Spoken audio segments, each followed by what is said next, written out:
십자가 주변에 많은 사람들이 있었습니다. 특별히 많은 군중들의 모습을 우리가 보실 건데요.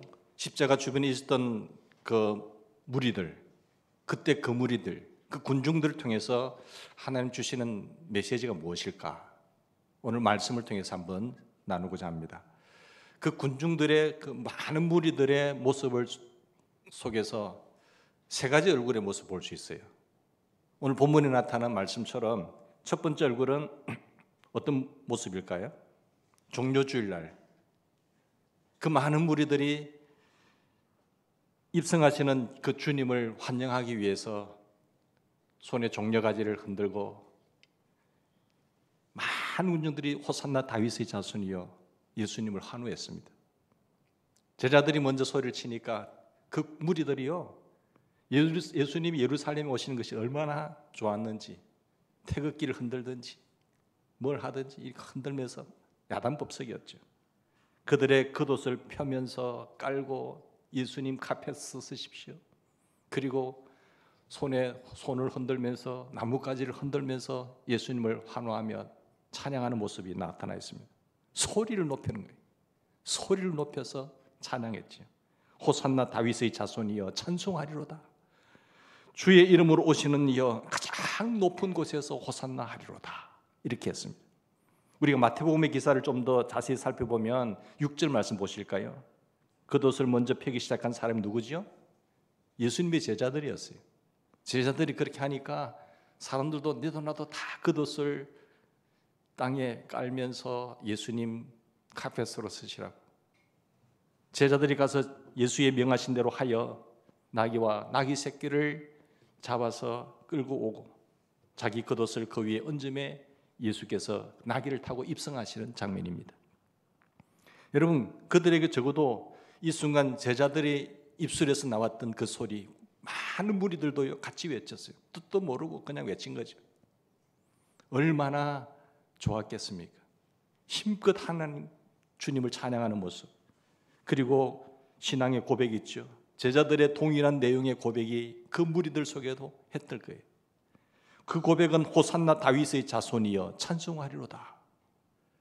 정말로 가슴에 새기면서 외친 소리인지 아니면은 그저 따라하는 소리인지 몰라도 이렇게 같이 외쳤습니다. 가장 높은 곳에서 호산나, 예수님을 주님의 이름으로 오시는 분으로 인정하잖아요. 구약 성경에 예언되었던 그 메시아가 이분이다 라면서 환호하면서 찬양하는 장면을 볼 수 있습니다. 여러분, 33절 이하의 말씀 보십시다. 이 말씀을 보시면 이날 예수님께서는요, 이 장면에서 한 가지 비유를 드세요. 그 백성들의 무리들의 환호하는 상황 속에서 예수님은 왜 이 말씀을 하셨을까? 한 비유를 들으라. 한 집 주인이 포도원을 만들고 쭉 이야기하고 있잖아요. 그 많은 인파들의 환영을 받으면서 예루살렘 성을 입성하는 그 장면 속에서 예수님께서는 자기 앞에 있는 십자가가 멀지 않았다는 것을 생각하고 있습니다. 지금 이들은 나를 환대하고 환호하고 찬양하고 있지만 예수님은 십자가가 멀지 않았음을 분명히 보고 계셨어요. 마침내 이 무리들이 주님을 배신할 것이라는 사실을 알고 계셨어요. 여러분, 주님을 거절할 것이며 이 무리들이 나를 돌았을 것이다. 그리고 주님은 십자가에 못 박혀 죽어야 한다고 하는 사실을 보시고 이 비유를 통해서 지금 그분이 어떻게 될 것이며 사람들이 그분을 어떻게 버릴 것인가를 비유를 들어서 말하지만 백성들은 모릅니다. 그런데 알고 있는 사람들이 있었지요. 이 비유의 마지막 구절을 한번 보실까요? 45절 말씀 보십시다. 45절을 보시면 대제사장들과 바리새인들이 예수의 비유를 듣고 자기들을 가리켜 말씀하신 줄을 알고 했어요. 자기들을 가리킨 줄을 이들은 알고 있었지요. 이 아들을 죽이는 농부의 비유 속에서 그 당시의 종교 지도자요, 그리고 사회 지도자였던 소위 대제사장들과 바리새인들은 다른 사람이 아닌 바로 자기들이 주인의 아들을 죽이는 존재들이라는 사실을 모르는 것이 아니라 알고 있었습니다. 그래서 46절에 이렇게 기록되어 있습니다. 보십시다. 뭐라고 기록되어 있죠? 잡고자 하지만 무리를 무서워하니. 예. 이 시점에서 아직까지도 무리들은요, 예수님 편에 있었어요. 그냥 따라하기는 했지만 그래도 예수님 편이었어요. 그리고 대제사장들과 바리새인들은 예수님을 향해서 분노하면서 예수님을 향한 즉위와 악의를 품기 시작하는 바로 이 장면에서, 그러나 아직 예수님을 체포하지 못하고 있습니다. 왜요? 무리들이 예수님 편에 있으니까. 무리들의 마음이 예수님을 향해서 기울어져 있었기 때문에 그들이 이 악의와 즉위를 갖고 있었지만 잡지 못해요. 그렇습니다. 적어도 종려주일을 사건 중심으로 본다고 한다면 예수님이 예루살렘에 입성하시는 그날을 중심으로 본 시각 속에서 무리들은 그것이 어떤 마음의 동기였든 간에 본이든 주변의 상황이든 상관없이 예수님 편에 서기를 원했고 그들이 입술을 열어서 예수님을 환호하고 찬양하고 있었습니다. 그리고 그것이 비록 제자들을 향한 모방이었던 삶일지 몰랐지만 제자들과 함께 예수님을 환영하는 그 행렬에 많은 무리들이 가담하고 있었습니다. 이것이 십자가 주변에 있던 그 무리들의 첫 번째 얼굴이에요. 그러나 탓의 우리를 생각해 보세요. 월요일이 지나고 화요일이 지나고 수요일이 지나고 목요일이 지나고 금요일, 이 탓의 후에 여러분 변신하는 그들의 두 번째 얼굴의 모습을 볼 수 있습니다. 두 번째 얼굴 27장 20절 보실까요? 마태복음 27장 보십시다. 27장 27절 한번 띄워주시겠어요? 자, 같이 읽겠습니다. 시작. 대제사장들과 장로들이 무리를 권하여 바라바를 달라 하게 하고 예수를 죽이자 하게 하였더니, 그러니까 무리를 충동하고 있는 이 사람들이요, 대제사장들과 장로들로 돼 있잖아요. 적어도 우리가 마태복음 21장에서는 무리들의 그 입장과 그리고 대제사장들의 입장이 달랐던 것을 보았습니다. 그런데 대제사장이나 서기관들은 예수님을 체포하기를 원했지만 체포할 수가 없었죠. 많은 무리들이 예수님 편에 있었으니까. 이 많은 군중들의 마음이 예수님을 따르고 있었고 그분을 선지자로 인정하고 있었기 때문에 잡지 못합니다. 그런데 본문에 보면 27장에 넘어다 보면 대제사장들과 장로들이 그 무리들을 충동하고 있잖아요. 충동하고 있는 모습을 볼 수 있잖아요. 명절이 되면 자, 제수한 사람을 내어주는 결례가 있는데 어떻게 합니까? 그 전례를 따라서 바라바를 놓아주고 예수를 못 죽이자 무리를 선동하고 있잖아요. 이 기사를 좀 더 자세히 기록하고 있는 마가복음 15장 6절 이하의 말씀을 보면은 마가복음은 어떻게 이야기하고 있느냐? 거기도 보면 대제사장들이 무리를 충동하여 도리어 바라바를 놓아달라 하게 하니 빌라도가 대답하여 가로되 그러면 너희가 유대인의 왕이라 하는 이가 어떻게 하랴? 저희가 다시 소리를 지르면서 저를 십자가에 못 박게 하소서 하면서 쭉 몰고 갑니다. 자, 이게 무리들의 두 번째 얼굴이에요. 그렇게 탓의 전만이라 하더라도 무리들은 자기 예수님이 정말로 왕이고 구세주요 메시아요, 나 저분을 따라가면 한 자리 하겠구나 하면서 나가는데 예수님이 그 군중들의 마음이 충동질에 의해서 제사장들과 서기관들의 충동질에 의해서 마음이 돌아서는 거죠. 그리고 전례에 따라서 강도를 놓아주는 거잖아요. 예수를 십자가에 죽이고, 그죠? 이 변신한 얼굴 생각나세요? 그 두 얼굴의 모습 보십시오. 변신한, 배신한 얼굴. 그러니까 지옥의 제일 밑바닥에 누가 간 줄 아세요? 배신자들이 가는 겁니다. 배신자들. 이번에 대통령이 아주 중요한 말을 하더라고요. 그죠? 배신자들.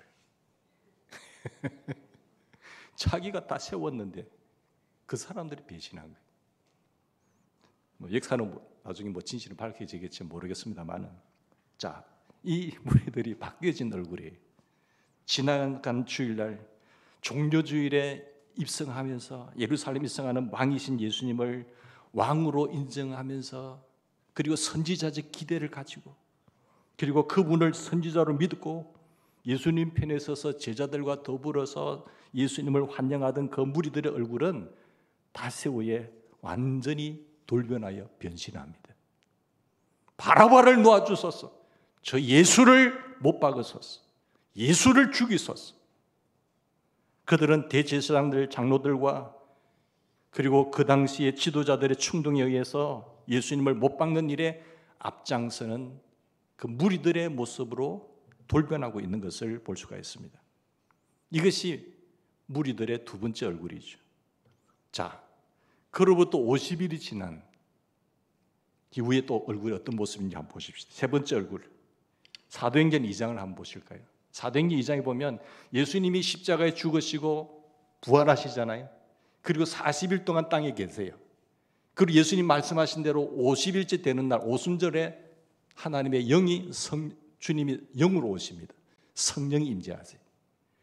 그때 그 모습이 주의 영이 역사하기 시작했을 때에 사도행전 2장 23절 이하에 보면 그가 하나님의 정하신 뜻과 미리 아신 대로 내어준 바 되었거늘 너희가 법 없는 자들의 손을 빌어서 못 박아 죽었으나 하나님께서 사망의 고통을 풀어 살리셨도다.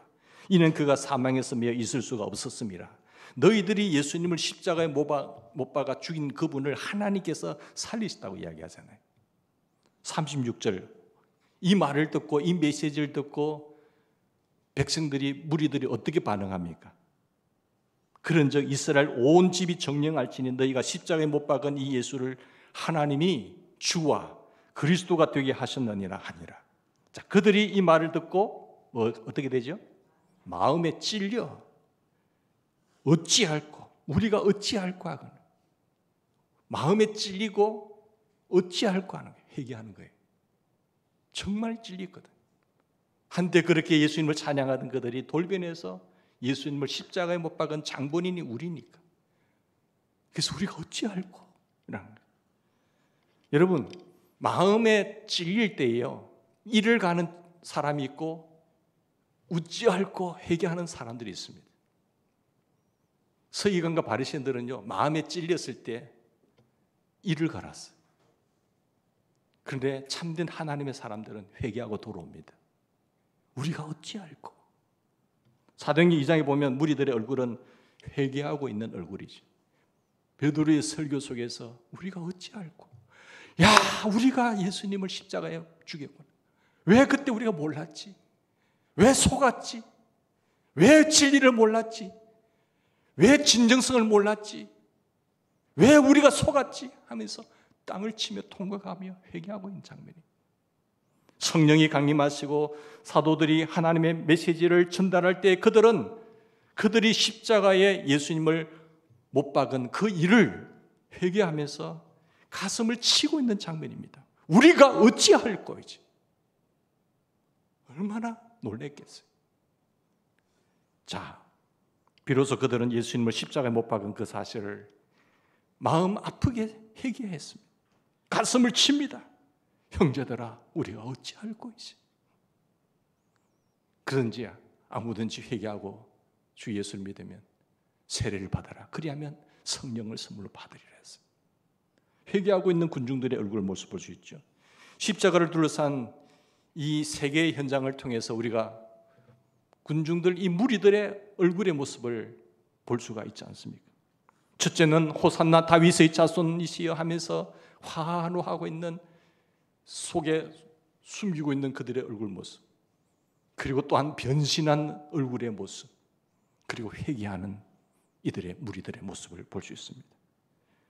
사랑하는 여러분, 세 번째는 성령이 강림하는 오순절의 현상에서 가슴을 치며 회개하고 있는 무리들, 이와 같은 군중들의 모습은요, 21세기를 살아가는 오늘 이 순환 주간을 우리가 앞두고 이 사건을 기억하고 묵상하는 우리들에게 어떤 교훈을 주는지를 잘 생각하셔야 돼요. 2000년이 지났지만은 오늘 나에게 주는 메시지, 내가 그 시대의 그 상황 속에 내가 있었다면 나는 어땠을까? 첫 번째 우리가 기억해야 될 것은 집단적 신앙의 위험성을 조심하라는 거예요. 그 메시지를 들으셔야 돼요. 이 사건 속에서 주는 메시지의 교훈은요, 집단적 신앙의 위험성을 말하고 있습니다. 군중 심리의 위험성인 것이죠. 많은 사람들이 몰려가니까 나도 그 길로 따라가면 되겠지. 뜻도 모르고 진리도 모르고 그냥 가는 거예요. 제자들도 그렇게 하니까 함께 찬양을 하면서 덩달아 춤을 추면서 했던 그들 언제 돌변할지 모릅니다. 진리의 말씀에 확신하게 서 있지 않으면요, 이리 흔들리고 저리 흔들리고 군중들의 심리에 의해서, 군중 심리에 의해서 왔다 갔다 하는 것이죠. 사랑하는 여러분, 개인적 확신에 입각한 행동이 아니었잖아요. 그냥 개인적 신앙의 추구를 통해서 얻어진 결론에 근거한 신앙이 아니었고, 주변 분위기상, 여건상 그냥 같이 가는 그들에게는 힘이 없습니다. 못 믿습니다. 여러분, 이데올로기라는 사상도 완전히 자기화시킨 내적인 힘이 될 때에 놀라운 능력이 있는 것입니다. 그런데 우리는 진리의 말씀을 이런 내적인 확신 없이, 개인적 신앙의 추구 없이, 개인적 확신에 입각한 행동이 아닌 것들은요, 못 믿어요. 요한복음 12장에 보면 종료주일의 광경을 소개하고 있는데 그 사도 요한의 증언을 통해서 알 수가 있습니다. 12장 12절 이하의 말씀 보면 이튿날의 명절에 온 큰 무리가 예수님께서 예루살렘으로 오신다음을 듣고 종려가지를 흔들면서 예수님을 맞으러 가서 외치잖아요. 호산나 다윗의 자손 예수 그리스도시 이스라엘의 왕이십니다 라고 외치잖아요. 이제 이 사건 조금 후에 더 진행된 후에 그 다음 절 20절 이하에 보십시오. 명절에 예배하러 올라온 사람 중에 헬라인 몇이 있는 거예요. 명절에 6월절 명절에 예루살렘에 예배하기 위해서 올라온 사람들 중에 헬라인 몇이 있었어요. 많은 유대인들은요, 뜻도 없이 그냥 예수님을 환대하고 있었어요. 그 많은 축제의 시간, 환호의 시간이 지나고 난 뒤에 사람들이 다 집 갈 길을 갔어요. 그런데 헬라인 몇 사람이 이방인들이잖아요. 예수님이 어떤 분이지? 알고 싶어서 빌립을 찾아온 거예요. 예수님 좀 만나게 해달라고. 분명한 어떤 많은 사람들이 가지만은 그 진리에 확신이 없이 따라가는 군중들은 못 믿는 거지. 그런데 헬라인 몇은요, 예수님이 어떤 분인가? 사람들이 예수를 믿는다는데 예수 그분이 어떤 분인가를 알고 싶었던 거예요. 여러분 21절 보면 갈릴리 베세다 사람 빌립에게 가서 청하여 이르되 선생이여 우리가 예수를 뵙고자 합니다. 군중 심리의 뜨거운 열기와 물결이 다 쓰러진 뒤였어요. 예수님을 환영하며 법석대던 그 무리들 중 대부분은 예수님에 대한 진지한 관심이 없었습니다. 그런데 헬라인 몇 사람이 개인적으로 예수님의 제자였던 빌립을 찾아와서 예수님을 만날 것을 요청했습니다. 이 몇 사람만이 예수님이 누구시며 그분이 참으로 우리를 위해서 어떤 일을 하실 수 있는가에 관해서 진지한 관심을 가지고 지금 구도를 하고 있었던 모습을 볼 수 있죠. 그래서 개인적 추구를 위해서 개인적 확신에 도달하지 못한 신앙은요, 결국 군중 심리의 흥분의 물결에 휩쓸려 가버린 거예요. 이 사실을 우리는 군중들의 모습을 통해서 볼 수가 있습니다. 그러면 나는 어떤가요? 내가 진짜 예수님을 믿는 것이 그냥 사람들이 그냥 가기 때문에 현 시대에 이 정도는 가져야 될 문화적이기 때문에 믿습니까? 아니면 여기에 치기가 있고 여기에 길이 있고 이분이 참 생명이기 때문에 그 길을 가십니까? 이 군중들의 모습을 통해서 어제는 주님을 환영하고 내일은 주님을 배신할 수 있었던 군중들, 이것은 개인적 확신이 없는 신앙의 위험성을 우리에게 교훈하고 있는 겁니다. 마치 율법을 주십시오, 우리가 그 율법을 주시면 우리가 다 지키겠나이다라고 모세 시대에 이스라엘 백성들이 외쳤던 것처럼.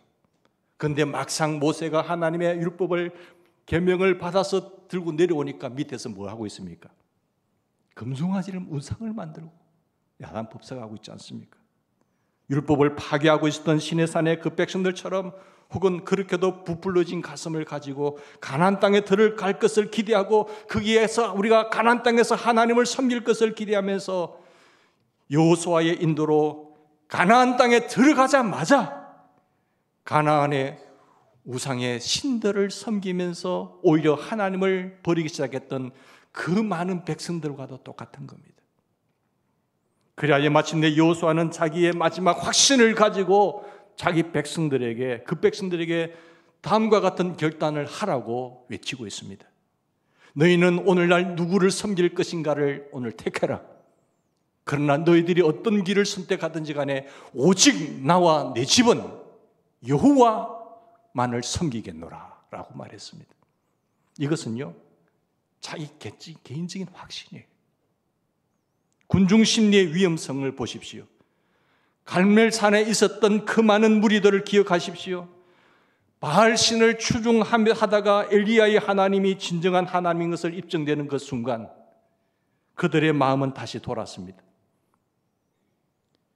엘리 갈멜산 동산 850대 1 속에서의 숫자적으로 볼 때는 하나님만을 섬기는 한 명, 엘리야 한 명, 그리고 850명의 많은 군중, 잡신들. 이들이 훨씬 850대 1이 얼마나 유리합니까?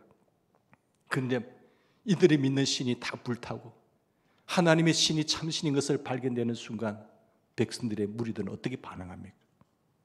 바알신과 여호와 하나님 사이에서 결단하지 못하고 이리저리로 방황하고 있었던 그 많은 군중들처럼 오늘은 예수를, 내일은 우상을, 오늘은 하나님을, 내일은 세상을 섬기는 군중들의 물길 속에 휩쓸려 다니는 이 군중 심리의 위험성을 우리는 이 무리들을 통해서 알 수가 있습니다.